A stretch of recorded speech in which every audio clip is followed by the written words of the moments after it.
We've had the American president double down on his decision to pull out. We've had him actually lash out at the Afghanistan military, saying if they weren't ready to fight for themselves, why should the Americans fight for them? Forgetting that I think 66,000 Afghans have lost their lives in the last 20 years, and you have a kind of more than that. Well, okay. And you have a kind of moving on that's already taking place within 72 hours, including, frankly, here in India, because the options appear to be so limited, and every country is going to act from its own sort of complicated self-interest. Go ahead, Christine.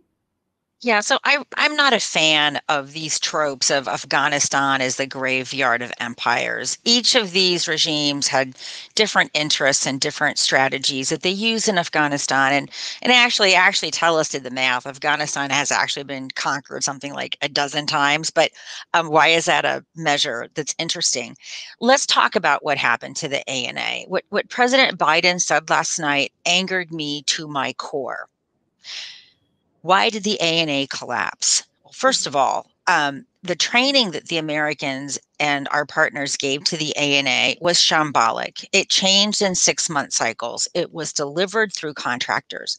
We insisted upon putting them on American weapon systems, which is a really inappropriate choice for a largely illiterate and innumerate military.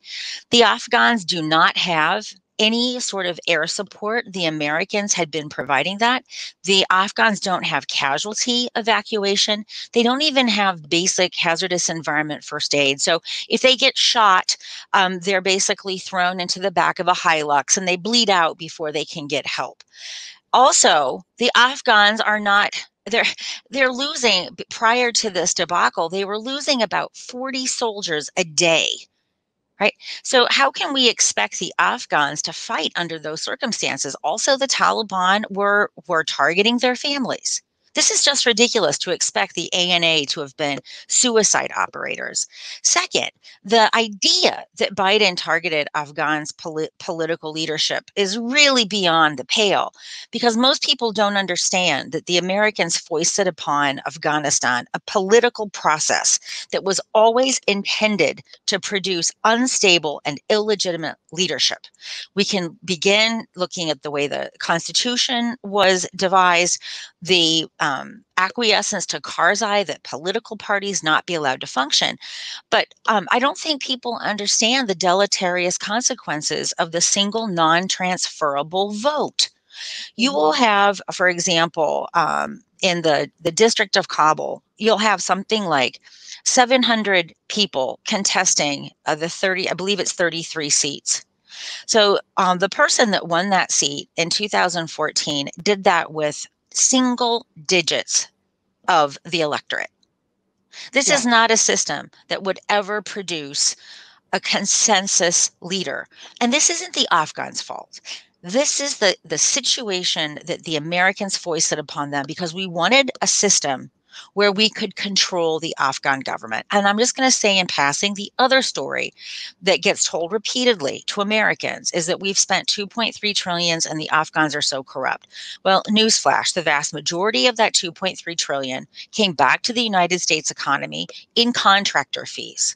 And this corruption that has become so popularized as a narrative for our cutting and running, the Americans themselves built this corruption into the system. Again, we did this because we wanted, it's for the same reason that corruption exists in the Indian political system.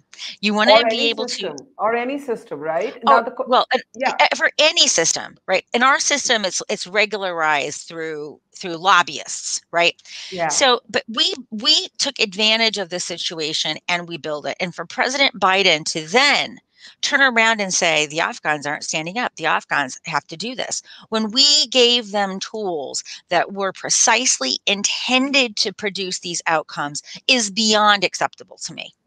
Okay, you're angry, but now what? The point is, we are at a now what moment. So quite frankly, there is no now what. The Pakistanis have won. And I really also am tired of people talking about the Taliban as if they are insurgents. They are not insurgents. They are a fully owned subsidiary of the Pakistani state. The Pakistanis have invaded. They have occupied Afghanistan. The Taliban, all of these stories that they're not going to be the same as they were, also rubbish. We can see for ourselves what the Taliban are doing.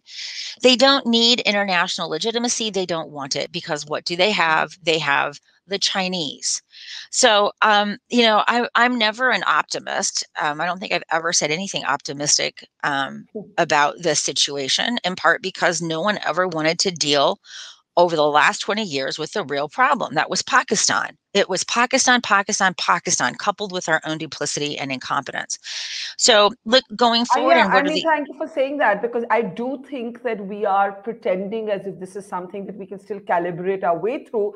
I don't know no, what's going to happen next, but this is what it is. It's the India, Pakistan project.